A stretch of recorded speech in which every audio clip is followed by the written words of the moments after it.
ഇതാണ് കൃഷ്ണപ്രണയത്തിന്റെ സാക്ഷിയായ കദംബവൃക്ഷം.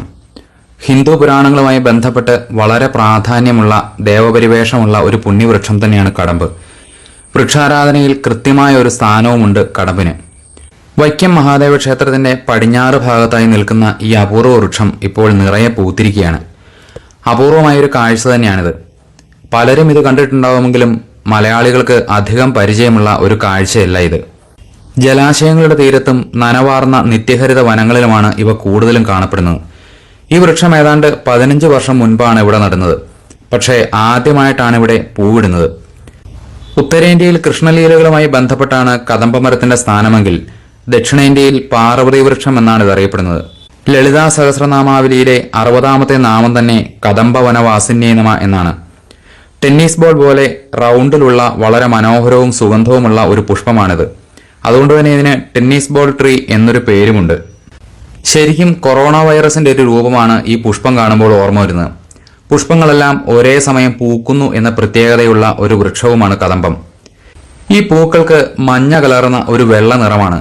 പൂമ്പാറ്റകൾക്കും തേനീച്ചകൾക്കുമൊക്കെ മധുരമുള്ള തേനൂറുന്ന ഇതിന്റെ പൂക്കൾ ഏറെ പ്രിയപ്പെട്ടതാണ്. ഈ പൂക്കൾ കുറച്ചു ദിവസം മാത്രമേ നിൽക്കൂ. പിന്നീട് ഇത് ഇതളുകൾ കൊഴിച്ച് ടെന്നീസ് ബോൾ പോലെ ഒരു ഫലമായി നിൽക്കും. ഇവിടെയും ഇതിന്റെ ഇതളുകൾ കുറേശ്ശെ പൊഴിഞ്ഞു തുടങ്ങിയിട്ടുണ്ട്. മഴക്കാലത്താണ് ഈ വൃക്ഷം സാധാരണയായി പുഷ്പിക്കുന്നത്. നിയോലാമാർക്കിയ കാടമ്പ എന്ന ശാസ്ത്രീയ നാമത്തിൽ അറിയപ്പെടുന്ന കടമ്പിന് ആറ്റുതേക്ക് എന്നൊരു വിളിപ്പേരുകൂടിയുണ്ട്. പക്ഷേ തേക്കിന്റെ അത്രയും ഉറപ്പില്ല. ഉത്തരേന്ത്യയിലും മറ്റും ഈ വൃക്ഷത്തിന്റെ തടി ശില്പങ്ങൾ ഉണ്ടാക്കാനും മറ്റും ഉപയോഗിക്കാറുണ്ട്. കൂടാതെ ചില ഫർണിച്ചറുകൾ ഉണ്ടാക്കാനും പേപ്പർ നിർമ്മാണത്തിനും തീപ്പെട്ടി നിർമ്മാണത്തിനും മറ്റു ചില ഉപയോഗത്തിനുമൊക്കെ ഇത് ഉപയോഗിക്കുന്നുണ്ട്. കദംബത്തിന്റെ ഇല, തൊലി, പൂവ്, കായ് ഇവയൊക്കെ നല്ല ഔഷധ ഗുണമുള്ളതാണെന്നും പറയപ്പെടുന്നു. മുറിവണക്കുന്നതിനും രക്തത്തിലെ പഞ്ചസാരയുടെ അളവ് കുറയ്ക്കുന്നതിനും അപസ്മാര ചികിത്സയ്ക്കും ഉദരരോഗങ്ങൾക്കും ശ്വാസകോശ സംബന്ധമായ അസുഖങ്ങൾക്കും പേശീവേദനകൾക്കും അങ്ങനെ പല രോഗങ്ങൾക്കും ഇതിന്റെ ഓരോ ഭാഗങ്ങൾ ഉപയോഗിച്ചും ആയുർവേദത്തിൽ പല പ്രയോഗങ്ങളുള്ളതായും കേട്ടിട്ടുണ്ട്. ഇതിന്റെ പൂക്കൾ സുഗന്ധ തൈലങ്ങൾ ഉണ്ടാക്കാനും ഉപയോഗിക്കുന്നുണ്ട്. അതുപോലെ തന്നെ ഇതിന്റെ പഴുത്ത പഴങ്ങളും ഭക്ഷ്യയോഗ്യമാണ്. വടക്കേന്ത്യയിലൊക്കെ ആളുകൾ ഇത് കഴിക്കുന്നതുമാണ്. ഇതിന് മധുരവും നേരിയ പുളിയുമുള്ള ഒരു രുചിയാണ്. പഴുത്തു കഴിയുമ്പോൾ ഇതിന്റെ നിറം മഞ്ഞ കലർന്ന ഒരു ഓറഞ്ച് നിറത്തിലാവും. പക്ഷേ പഴുക്കാത്ത പഴത്തിന് ഒരു കയ്പ് രുചിയായിരിക്കുകയും ചെയ്യും. നമ്മുടെ ഹിന്ദു പുരാണങ്ങളിൽ വളരെയധികം പ്രാധാന്യം പറയുന്ന ഒരു വൃക്ഷമാണ് കദംബം. ശ്രീകൃഷ്ണ ഭഗവാനുമായി ബന്ധപ്പെട്ട് കദംബത്തിന് ഒരു പ്രത്യേക സ്ഥാനം തന്നെയുണ്ട്.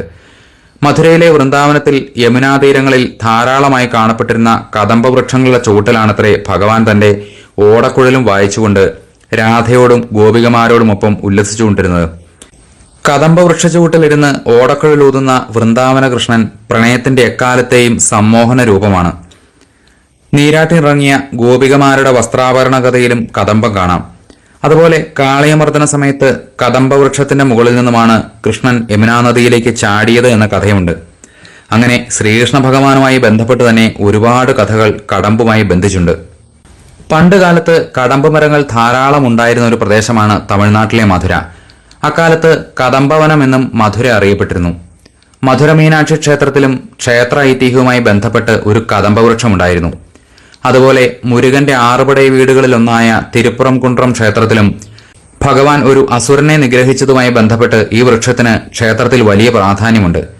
കദംബമരത്തിന്റെ പൂക്കൾ അവിടെ മുരുകന് പ്രിയപ്പെട്ടതായും കണക്കാക്കപ്പെടുന്നു.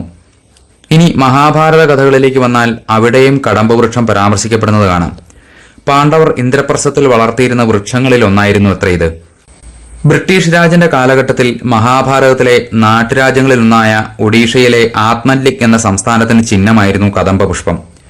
അതുപോലെ AD 345 മുതൽ AD 525 വരെ കർണാടക സംസ്ഥാനമായ ബനവാസി തലസ്ഥാനമാക്കി ഭരിച്ചിരുന്ന ഒരു പുരാതന രാജവംശമാണ് കദംബ രാജവംശം. ഈ വൃക്ഷവുമായി ബന്ധപ്പെട്ട ഐതിഹ്യങ്ങളിൽ നിന്നാണ് ഈ രാജവംശത്തിന് കദംബ രാജവംശം എന്ന പേര് തന്നെ ഉണ്ടായത്. എന്തായാലും കർണാടക സർക്കാർ ഈ രാജവംശത്തിന്റെ ഓർമ്മയ്ക്കായി ബനവാസിയിൽ കടമ്പോത്സവം എന്ന പേരിൽ 2 ദിവസത്തെ വസന്തോത്സവം നടത്തി വരുന്നുണ്ട്. ഹിന്ദു പാരമ്പര്യമനുസരിച്ച് 27 നക്ഷത്രങ്ങൾക്കും ഓരോ വൃക്ഷവും പറയുന്നുണ്ട്. ഇതിൽ 24ാമത്തെ നക്ഷത്രമായ ചതയം നക്ഷത്രത്തിന്റെ വൃക്ഷമാണ് കടമ്പ്. ഈ ചതയത്തിന് സംസ്കൃതത്തിൽ ശതഭിഷ അല്ലെങ്കിൽ ശതതാരക എന്നാണ് പറയുന്നത്. ശതഭിഷ എന്ന സംസ്കൃത വാക്കിന് 100 വൈദ്യന്മാർ അല്ലെങ്കിൽ 100 രോഗശാന്തി നൽകുന്നവർ എന്നൊക്കെ അർത്ഥമുണ്ട്. അതുപോലെ ശതതാരക എന്ന പദത്തിന് 100 നക്ഷത്രങ്ങൾ എന്നാണ് അർത്ഥം. ഇത് ജ്യോതിശാസ്ത്രപരമായി ഒരു കൂട്ടം നക്ഷത്രങ്ങളെയാണ് പ്രതിനിധീകരിക്കുന്നത്. കുംഭം രാശിയിൽ വരുന്ന ഈ നക്ഷത്രത്തിന്റെ അധിപൻ രാഹുവാണ്, ദേവത വരുണനും. രോഗശാന്തിയും പുനരുജ്ജീവനവുമായുള്ള ചതയം നക്ഷത്രത്തിന്റെ ബന്ധം തന്നെയാവാം ഔഷധ ഗുണത്തിലും രോഗനിവാരണത്തിനും ഏറെ പ്രാധാന്യമുള്ള കദംബവൃക്ഷം ചതയം അല്ലെങ്കിൽ ശതാവിഷ നക്ഷത്രത്തിന്റെ വൃക്ഷമായതും. അപ്പോൾ ഓരോ നാളുകളുടെയും പ്രത്യേകതകൾ കണക്കിലെടുത്തു തന്നെയാണ് ആ നാളുകളുടെ ദേവതമാരെയും വൃക്ഷങ്ങളെയും ഒക്കെ പൂർവികർ നിശ്ചയിച്ചിരിക്കുന്നത്. നമ്മുടെ ഹൈന്ദവ ശാസ്ത്രങ്ങളും പുരാണങ്ങളുമൊക്കെ ഒട്ടും നിസാരമല്ല, വെറുതെ ഉണ്ടാക്കിയിരിക്കുന്നതുമല്ല. കടമ്പ് വൃക്ഷത്തെപ്പറ്റി ഇനിയും ഒരുപാട് കാര്യങ്ങളുണ്ട് മനസ്സിലാക്കാൻ. എന്തായാലും അതികേമൻ തന്നെയാണ് ഈ കടമ്പ് വൃക്ഷം, പാരമ്പര്യവും ബഹുകേമം. ഒരു കാലത്ത് കേരളത്തിലെ പല ക്ഷേത്രങ്ങളിലും കടമ്പ് മരങ്ങളൊരു സാധാരണ കാഴ്ചയായിരുന്നു. പക്ഷേ കാലാവസ്ഥാ വ്യതിയാനവും നഗരവൽക്കരണവും അവഗണനയുമൊക്കെ ഇവയുടെ നിലനിൽപ്പിന് തന്നെ ഭീഷണിയായി. ഈ വൃക്ഷവും ഇതിന്റെ മനോഹരമായ പുഷ്പവും അതിന്റെ പ്രാധാന്യവും അപ്രത്യക്ഷമാകാതെ നോക്കേണ്ടത് തന്നെയാണ്.